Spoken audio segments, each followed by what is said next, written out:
Hello and welcome to the Flix Forum podcast, where each episode we usually go back and look at a Netflix original film in the order of release. However, today we have a special bonus episode where we're looking at Netflix's 2025 drama called Steve. This one's directed by Tim Mielants and stars Cillian Murphy, Tracey Ullman, Lycurgo, Simbi, Ajikawo, and Emily Watson. I'm Jesse. I'm your host. Thanks for joining me today for this special bonus episode. As always, if you haven't seen this film, then please do give us a pause and come back a little bit later on. I apologise throughout this episode. I'm struggling to breathe a little bit with some of the pollen in the air at this time in Australia. It's spring season, and so my voice might struggle throughout this episode, but Let's get to it. Let's have a chat about Steve and this film. So we start our show with the Fast Flicks, where we do a quick little summary of what the film's all about. So this one's about the day in a life of a teacher and students at a last chance boys' school, which is the whole day is being documented for a news segment. There you go. That's a very random little, gives you nothing really about this film, because I am going to get into it now. So again, if you don't want to know anything about it, then give us a pause. But the film Steve is in relation to our lead teacher in this film, played by Cillian Murphy, and around the world, that's been translated in Chinese to Principal Steve. So that sort of tells you the importance of Steve in this film.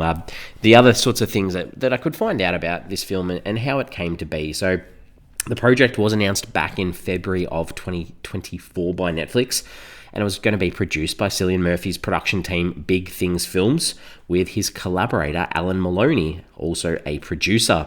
Tim Mielants directed, and Max Porter adapted this film from his own 2023 novella called Shy. Very interesting, the title Shy. So Shy in the film is one of the students at the school. So there's a little bit of a reverse in the narrative and the story, which we'll probably talk about as we progress. So in an interview for the Steve production, Porter, who I just mentioned before, Porter is the author of the story, said that it occurred to him to retell the novel from the point of view of the teacher rather than the student, based on the reception he got from readers on his book tour for the character. He said, "On the book tour, I met some incredible people who would stand up and say, 'Thank you, I did this job for 40 years and it's hard, day in, day out. I was abused and screamed at, but wouldn't change a day.'"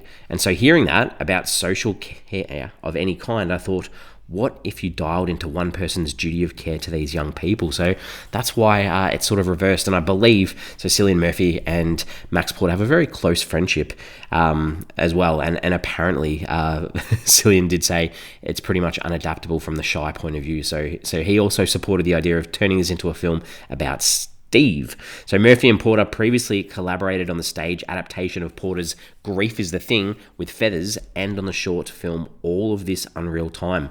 Porter gave Murphy a copy of Shy in a proof edition before it was completed, and Murphy was quoted as saying, "It just broke my heart. There's the sorts of things I love as a reader and as a performer." Principal photography began on May 24th, 2024 and wrapped on the 5th of July in the UK in filming locations such as Bath and Somerset. This film was shot in sequence over those 29 days, with a 2-week rehearsal period beforehand for the boys in the film to get to know each other too. And apparently 3,500 kids were auditioned for the roles of the students in the film. Simbi, Ajikawo, who is a musician, is in this film as one of the teachers, and her other persona is, I think it's called Little Sims. So as this musician, she wrote a song for the film, and she said, "I wanted it to feel like a 90s banger," and this film is set in the 90s, and music does play a big part in the film too. She said she wanted to have moments of tenderness, but also the character Shy loves jungle, so let's get some beats in there too. So the track on the film, it's called Don't Leave Too Soon. So there you go, a nice little story behind as well. The film, it was released at the Toronto International Film Festival on the 5th of September 2025, before having a limited theatrical release from the 19th of September, before hitting Netflix worldwide on the 3rd of October 2025. This was nominated at TIFF for the director Tim Mielants for the Platform Award, and I believe that's the category that the film showed in as well.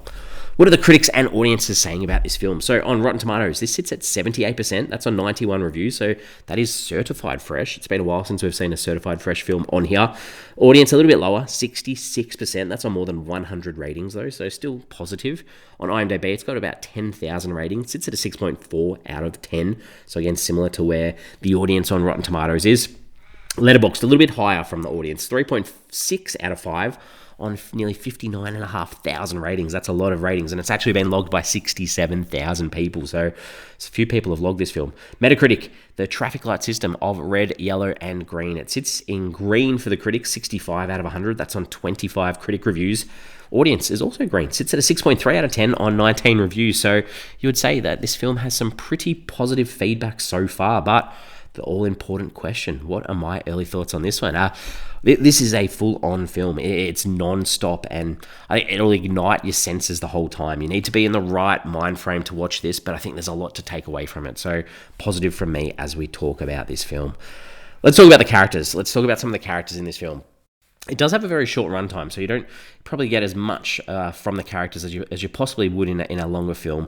And I guess that's purposeful too, because we'll talk about Steve. The film is called Steve. So Steve is this principal/mentor type character who pushes himself to the limits to keep this educational setting open for youth offenders, I guess, and make sure these boys have an education and somewhere that they can progress themselves in life. And he clearly wants to do good, but he often has obstacles put in front of him. And I think we see this in the film as the school day goes on. This is all in one school day, and as the day progresses, the students and the teachers are being interviewed by this little film crew that are there. And I think he says in his interview that, "I'm very, very tired." They're 3 words to describe himself. So that's how he's feeling, but he still wants to do the right thing.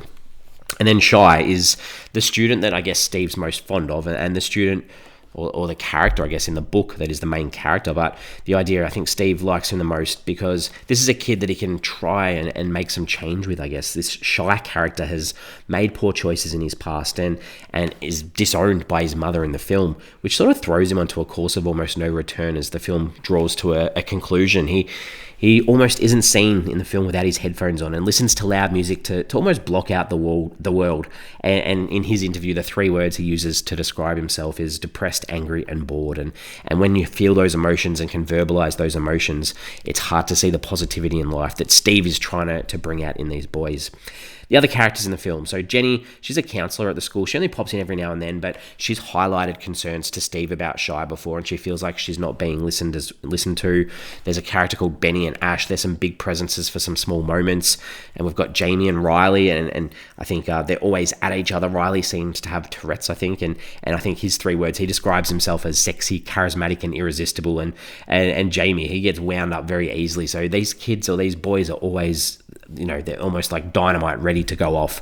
Tyrone's another character there who almost pushes the boundaries of acceptable behaviour, and he's a little bit protected by being at the school because what he does inside the school, if he was doing outside, he'd end up in prison, and that's sort of seen through this character Shola. She's this new teacher who wants to prove her worth at the school. She's dedicated, wants to see change. She describes herself as focused, dedicated, and flexible, and Tyrone's obviously a little bit inappropriate with her, and she's got to navigate this through the film too, especially from the side. She's got Amanda, who we'll talk about in a second, another teacher there who doesn't think she's ready, and Steve wants to see Shola do well, is my interpretation. And Amanda, we'll finally touch with her. She's almost the second in charge behind Steve at the school.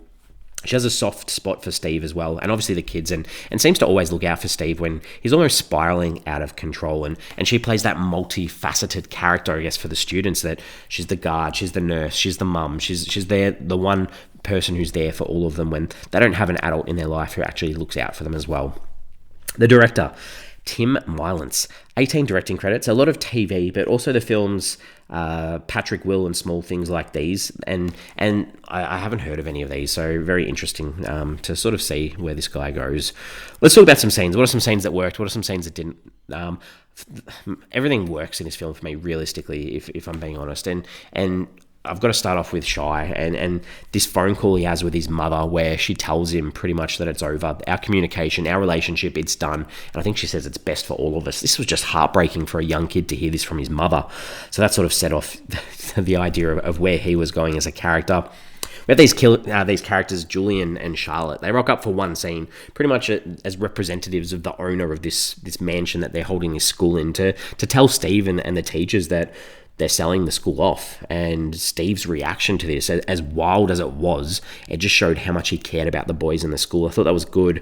There's this member of parliament, this MP, that rocks up for a press opportunity with the boys while the TV crew's there, and he's trying to talk about democracy and avoiding communism, and wants them to vote for him once they're of legal age to vote. And Shy who has no barriers, obviously, calls him a see you next Tuesday. That was just very funny and quite poignant towards the politician. Shy has a counselling session at one stage with Jenny, and he loses control. He loses the plot. He smashes a chair. He storms out because he's sick of people sort of telling him who he is, and they don't know who he is, and they shouldn't pretend to know who he is or how he feels. But then he has to sort of do that walk of shame back in to get his headphones. I thought that was well done. And I think this is the highlight of the film. There's this discussion with the teachers, especially Jenny highlighting her concerns for Shy, and the camera sort of tracks in and outside. Shy's out by himself. The boys are outside playing soccer in the rain. The camera turns upside down. It was almost like a music video clip that was really artistic. I really liked that. And this other last shot I'll talk about, Steve's in the laundry room. He's had a lot to drink. He's taken some prescription pills or some liquid or whatever it was, and he's lying there on the floor, and the camera turns, and it's like there's water above his head, and there's this transition of Shy in the lake. I thought that was really well done too. So some highlights there for me. And the themes, the ideas, this film has a lot to say. There's commentary on conservative governments and the lack of funding and support for education and the youth that are in actual need, and what are we actually doing. I think there was a line about, I think it was like $30,000 a year per kid that they're putting into this school, which it's a lot of money, I understand, and it's taxpayer money too, but what else can you do to support the youth? There's a lot about depression in this as well, and substance abuse and what that can lead to, and deep-seated trauma too, and the impacts that this has on the youth at times, and how can they see a shining light when things seem so down. Obviously, the dedication of some teachers to help, and the impact that some love and care can have on a few people, and not giving up the idea of someone there that's actually there to care for you too, and pain, the pain, and pain being repressed, and if you don't deal with it, if you ignore it, that pain's going to continue to come back and haunt you as well. And I like the idea too of adapting to students' needs rather than forcing compliance, meeting them where their needs are at, rather than making them follow some sort of system that isn't necessarily a system that's not built for everyone too. What else did I take away? I think obviously this highlights the issues with some education systems and teaching at times too, or the profession of teaching, because life is hard outside of work, and life inside a school can be hard, especially a school like this. And I think this film highlights it becomes even harder if you're a teacher or a group of teachers that are dealing with everyone else's issues, these students, but not having any time to deal with your own on a daily basis. And this school in particular, there's teachers that stay overnight. You're spending 9 to 24 hours a day dealing with kids that aren't your own, and then you go home and possibly have to deal with your own kids or your own family, and they throw that in a little bit at the end of the film as well. But where's that time for Steve or someone to worry about themselves, or what's the best for them as well? And often the abuse or the criticism or the questioning from the media or from politicians, from other outside factors, parents, that impact students through calls throughout the day, like the impact that Shy's mother's phone call has on him, throws things out of control when teachers need to deliver curriculum, they need to deliver content, they need to have meetings with each other. These things need to happen too, and you sort of see Steve in the classroom talking about chalk and the idea of chalk, and trying to engage students about how a piece of chalk is made, and this is the struggle of Steve and the struggle of him as a teacher, and I really connected with that story of him as well. All right, some questions, some pondering, some thoughts, some ideas. I felt sad at the thought of Steve, and we see this throughout the film. He pretty much tells all the boys every time he talks to them to calm them down from a situation or be there for them, that, yes, I'll spend some more time with you. You're the top of my list. And he obviously didn't have the ability or the time to spend enough quality time with each of them. So that was a little bit heartbreaking too. And the idea too that Steve, did he do enough to save this school? I think it was called Stanton Wood. Did he do enough to save the school? Is there something else he could have done? It's hard. We only saw one day of it, but how did it get to this, and what more could he have done? I've got to talk about the camera work throughout.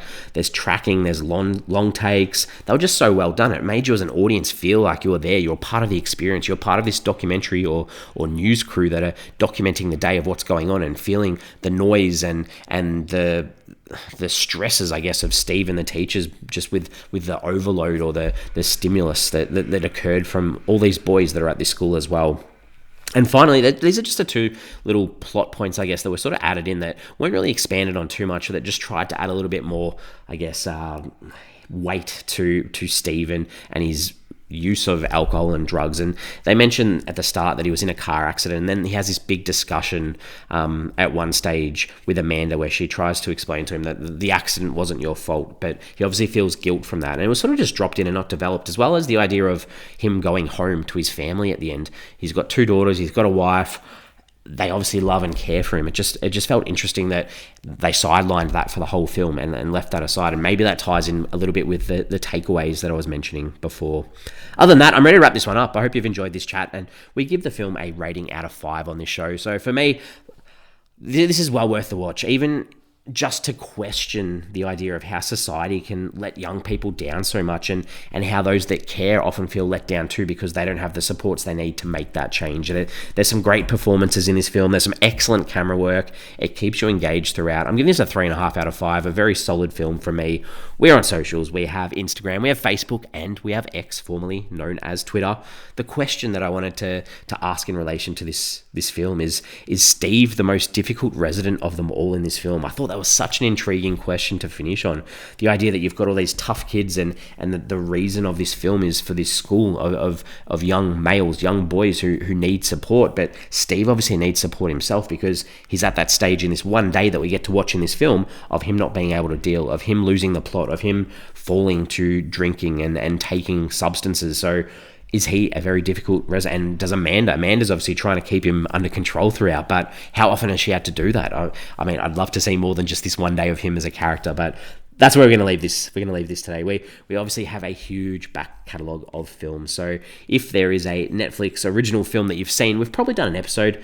Give us a search, check out the show, download some episodes, have a listen, give us some feedback if you can. We're back on Monday for our regular episode as we sort of prepare for what's coming up to our 400th episode. We've obviously done more than 400 episodes, but will be our 400th Netflix original film in a row. So there might be some special surprises coming up in the lead up to that. Other than that, thanks for listening, and we'll see you for the regular show on Monday.